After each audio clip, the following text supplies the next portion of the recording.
Vamos para as informações? Vamos falar de Flamengo agora, obviamente. Como a gente mencionou aqui, Flamengo de olho no mercado, podendo fazer contratações.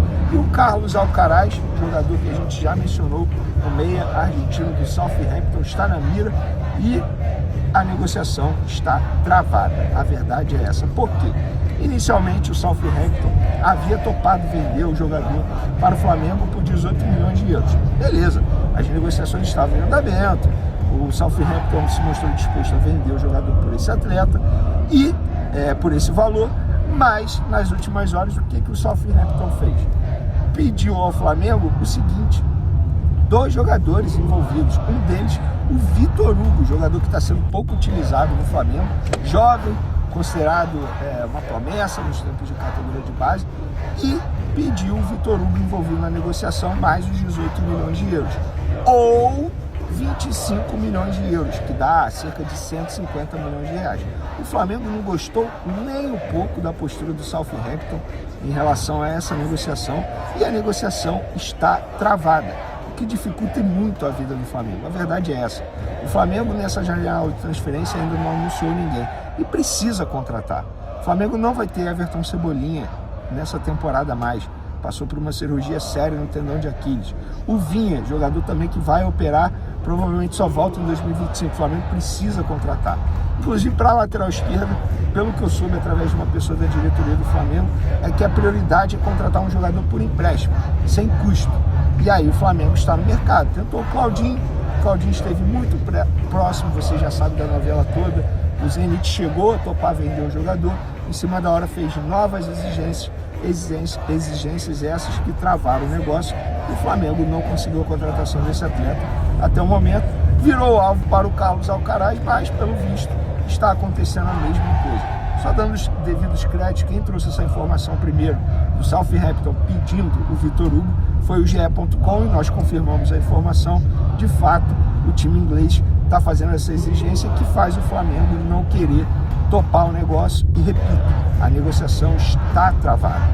E outro jogador que pode pintar, digamos, retornar ao Flamengo é o Michael, porque ontem o Rodolfo Landim participou de um podcast, o Mundo GV, e ele falou sobre a possibilidade do Michael voltar ao Flamengo. Ele falou que é uma possibilidade sim, que o jogador está na mira, mas lembrando que é um jogador extremamente caro, não é um jogador barato. Tudo bem, ele vai ficar livre no mercado, mas isso não quer dizer que o Flamengo não terá que fazer um alto investimento, porque você tem que negociar salário, você tem que negociar pagamento de luva. Isso não é barato. Você que acha barato contratar um jogador como o Michael, que vai sair do futebol árabe, você está totalmente enganado. Mas de fato, o Michael está na mira do Flamengo. Pode retornar? Pode, mas ainda não tem nada muito avançado, digamos assim. De fato, o Michael poderia fazer essa função de ponta esquerda, função essa que o Bruno Henrique não vai conseguir fazer no jogo de hoje, porque está suspenso, e o Cebolinha também é ausente, repito, até 2025. Negociações para venda: Fabrício Bruno, repito, é o jogador mais próximo de ser vendido. Já expliquei toda essa situação no vídeo anterior, mas para a audiência rotativa, o Flamengo entende que vendendo Fabrício Bruno, vou tirar o cinto aqui rapidinho, porque deu um problema, pessoal. Vendendo Fabrício Bruno não precisa ter urgência no mercado, porque já tem o Cleiton, que pode fazer essa função muito bem. Eles entendem que o Cleiton tem um potencial muito grande, e no caso do Wesley, eles teriam urgência para ir ao mercado. Por isso, o Fabrício Bruno hoje está mais próximo. Mas os dois, sim, podem ser vendidos a qualquer momento.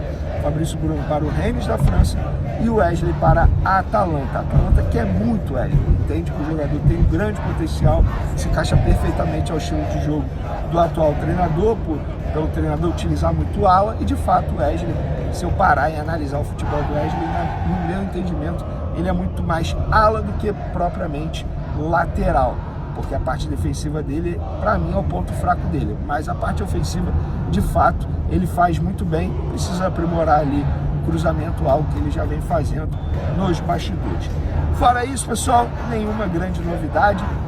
Provável time do Flamengo para pegar o Bolívar daqui a pouco: Rossi, Varela, Fabrício Bruno, Léo Pereira, Ayrton Lucas, Pulgar, De La Cruz, Gerson, Arrascaeta, Luiz Araújo e Pedro. Hoje eu entendo que esse time é a força máxima do Flamengo, embora eu, particularmente, eu gostaria de ver uma mudança. O Léo Ortiz na vaga do Léo Pereira. Para mim, Fabrício Bruno e Léo Pereira seria a minha zaga titular atualmente. E vocês? Vocês gostam desse time? Podem opinar à vontade. Lembrando que o jogo é 9h30 da noite. Se o Flamengo passar, grande chance de pegar o Peñarol, que massacrou o The Strongest ontem, 4-0. Inclusive, eu acho que o Flamengo tem que fazer a mesma coisa, tá? Tem que massacrar no jogo de hoje, porque massacrando no jogo de hoje você fica mais tranquilo pro jogo da volta e, consequentemente, você pode priorizar, por exemplo, o jogo do final de semana contra o Botafogo, que é um jogo extremamente importante, mas pelo Campeonato Brasileiro. O Botafogo venceu ontem o Palmeiras 2-1, fez um grande jogo, inclusive, mereceu vencer o Palmeiras dentro do Newton Santos, mas a tendência é que o Botafogo priorize o jogo da volta contra o Palmeiras, porque não tem nada definido, muito pelo contrário, o jogo é aberto ainda, a classificação é aberta. Se o Flamengo fizer um placar elástico de 4, 5 gols de diferença, eu não vejo motivos para colocar time titular no final de semana contra o Botafogo e botar o time reserva lá na altitude diante do Bolívar, no jogo que só acontece quinta-feira que vem. Então o Flamengo tem tempo sim, caso faça esse placar elástico aí.